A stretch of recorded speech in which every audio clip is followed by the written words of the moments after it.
Mesdames, Messieurs, bienvenue sur Cato L TV pour votre rendez-vous avec l'information. Dans quelques instants, les titres.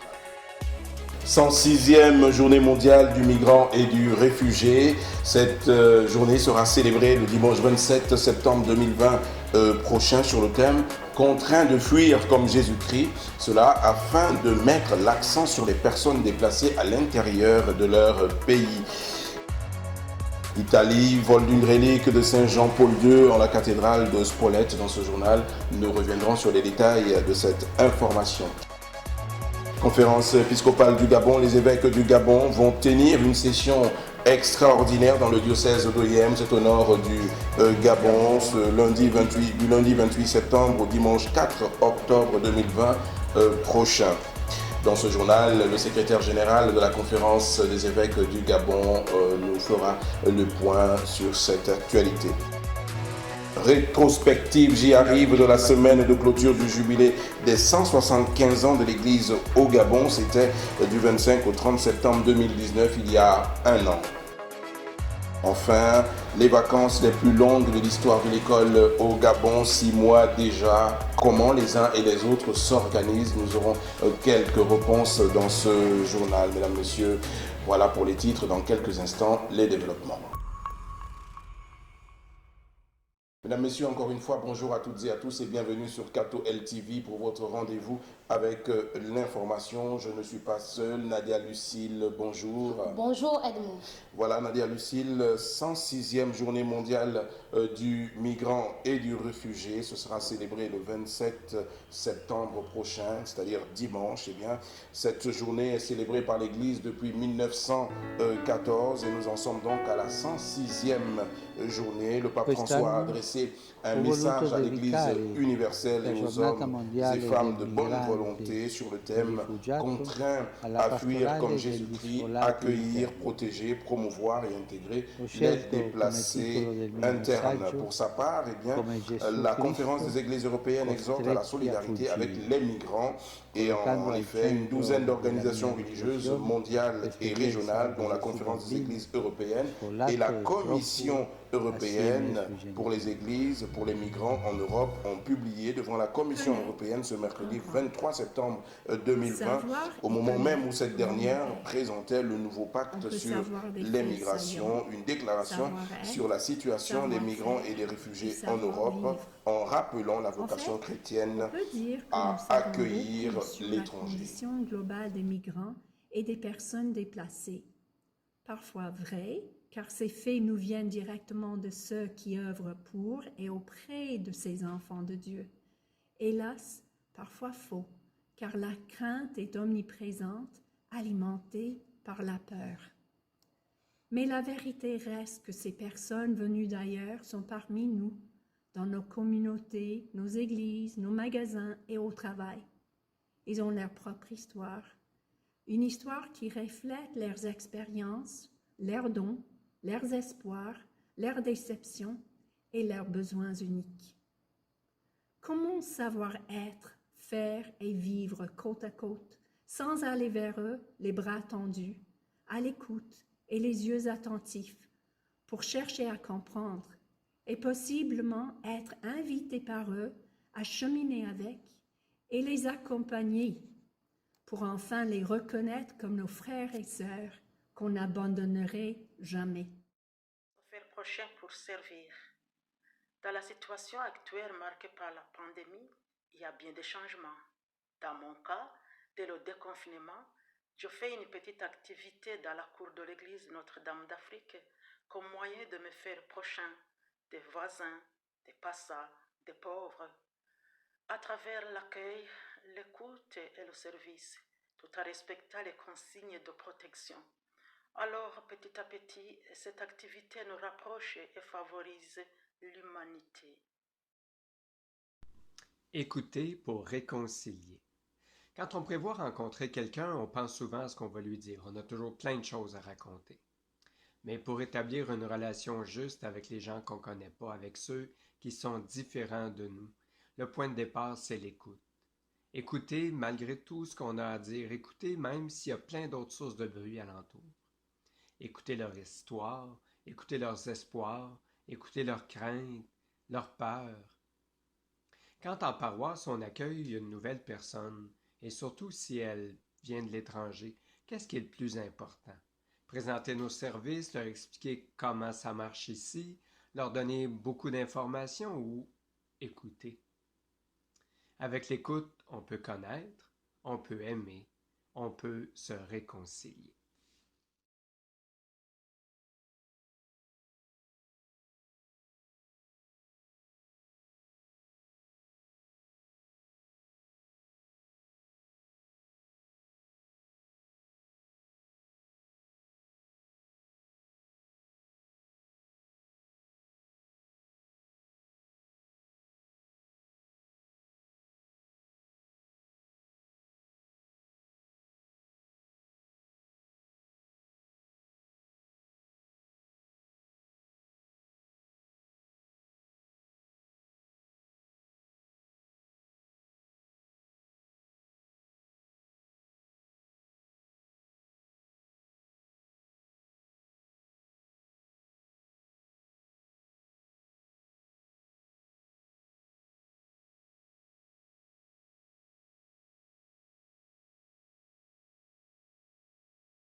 Père, tu as confié à Saint Joseph ce que tu avais de plus précieux, l'enfant Jésus et sa mère, pour le protéger des dangers et des menaces du mauvais.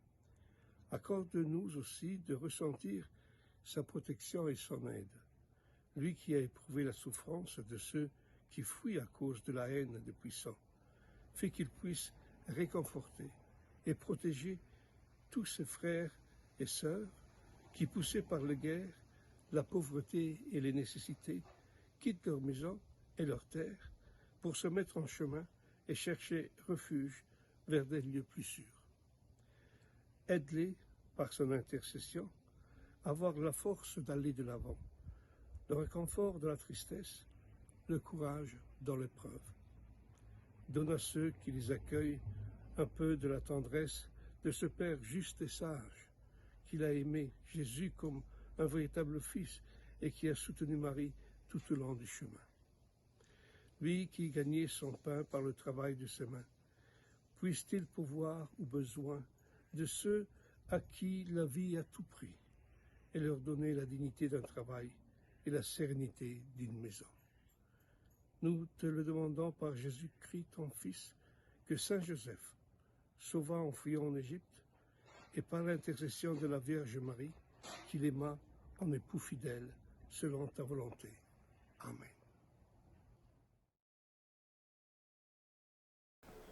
Restons en Italie. Vol d'une relique de Saint Jean Paul II. Il s'agit d'une ampoule contenant du sang de Saint Jean Paul II qui avait été offerte il y a 4 ans par l'ancien secrétaire personnel, le secrétaire particulier du pape polonais, le cardinal Stanislaw Dziwisz. Une enquête a été ouverte et l'archevêque de Spoleto-Norcia a lancé un appel aux auteurs du vol pour qu'ils restituent la relique.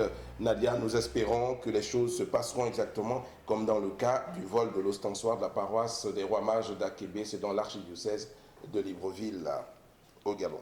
Lundi, la police italienne était à la recherche d'une relique, un morceau de tissu imprégné du sang du défunt pape Jean-Paul II, volé quelques jours auparavant dans une église des Abruzzes. Selon la police, le morceau de tissu imbibé de sang est conservé à l'intérieur d'une croix en métal et a été vu pour la dernière fois jeudi.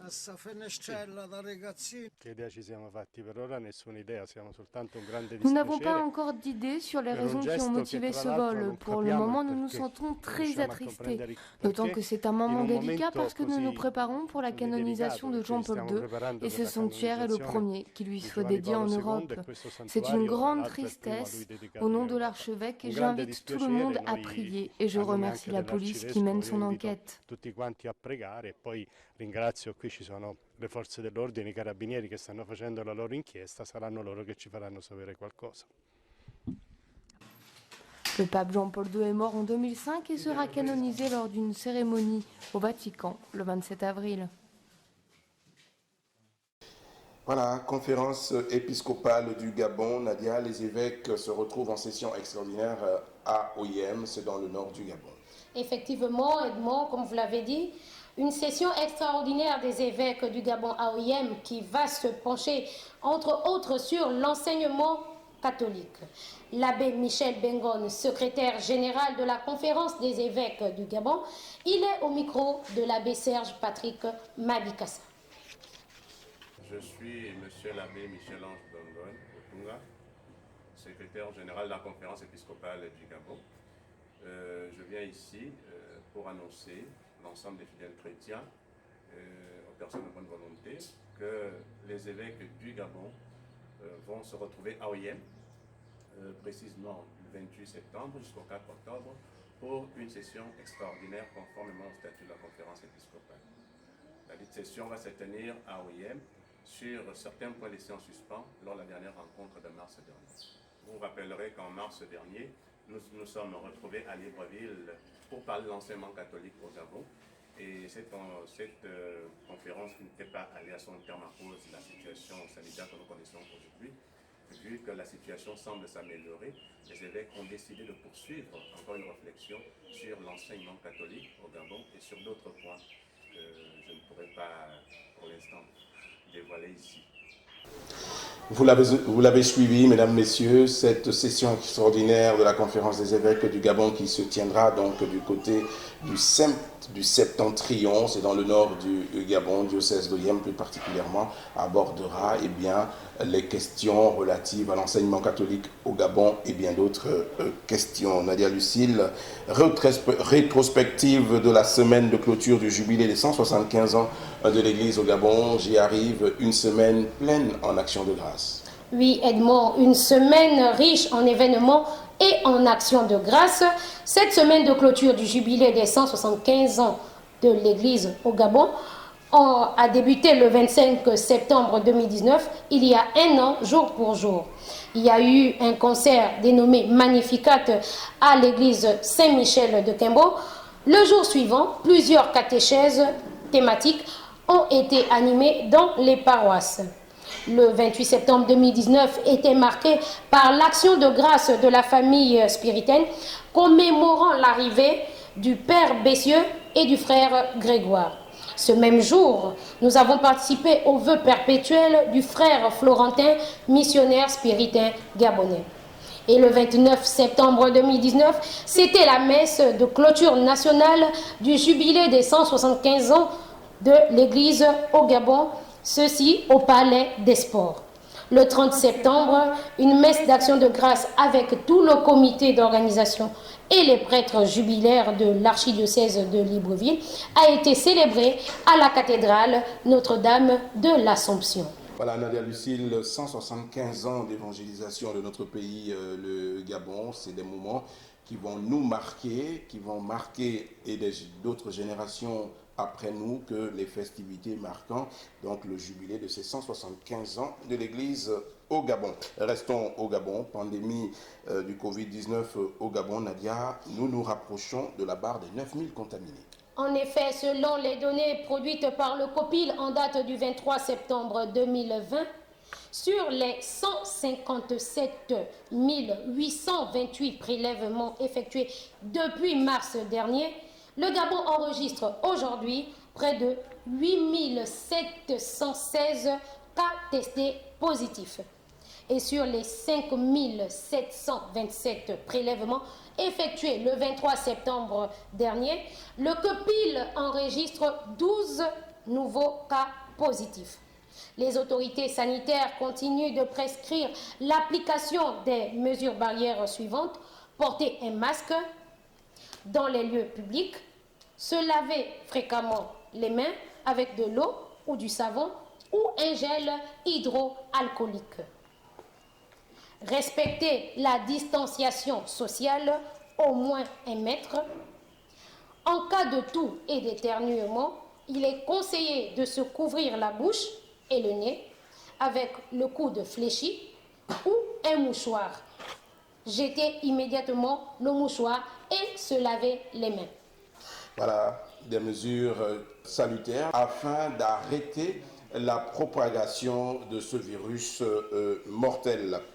Alors, toujours au Gabon, Nadia Lucille, des vacances trop longues pour nos jeunes.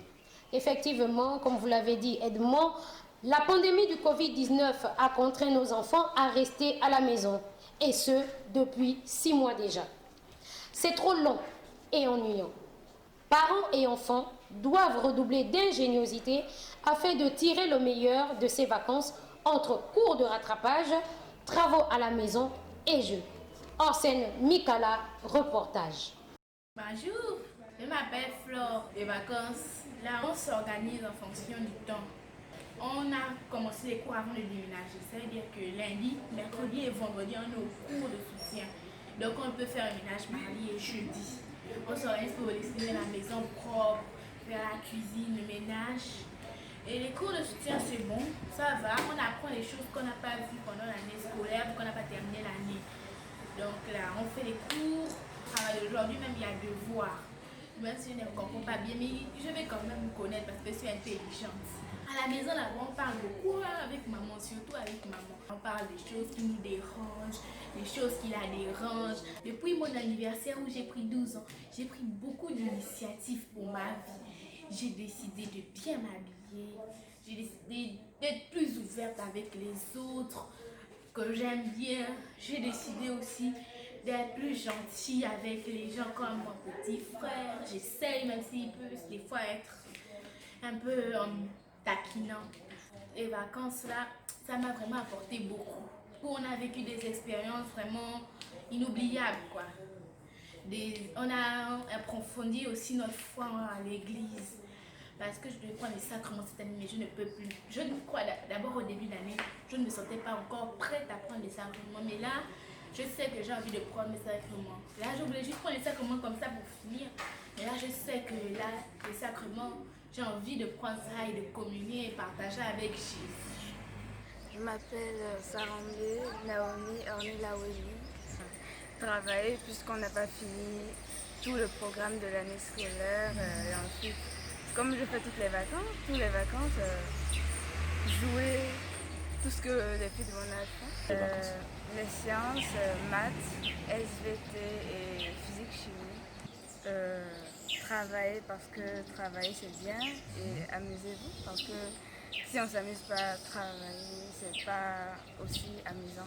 Je n'ai pas encore de programme bien établi, mais je m'organise pour travailler. Voilà, dans la semaine, pas seulement jouer.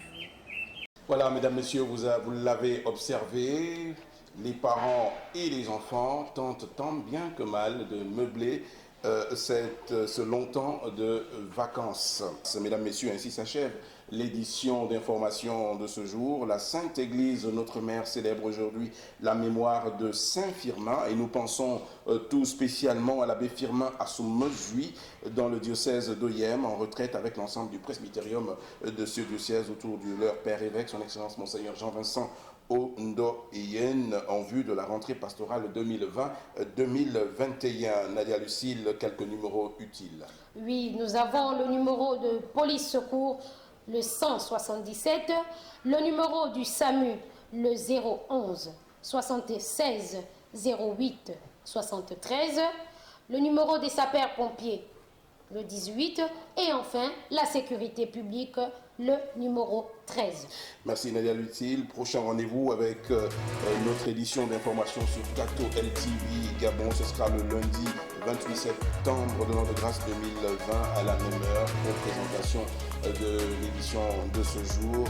Nadia Lucille Mouloundikou et Edmond Dominique et Thomas Ngadi, l'équipe technique qui nous accompagne, Stan Mikala, Bertin Eman, Khadija Oboula, sans oublier Bérénice Zébi, à la supervision générale de cette édition d'information, l'abbé Serge Patrick Mabikassa.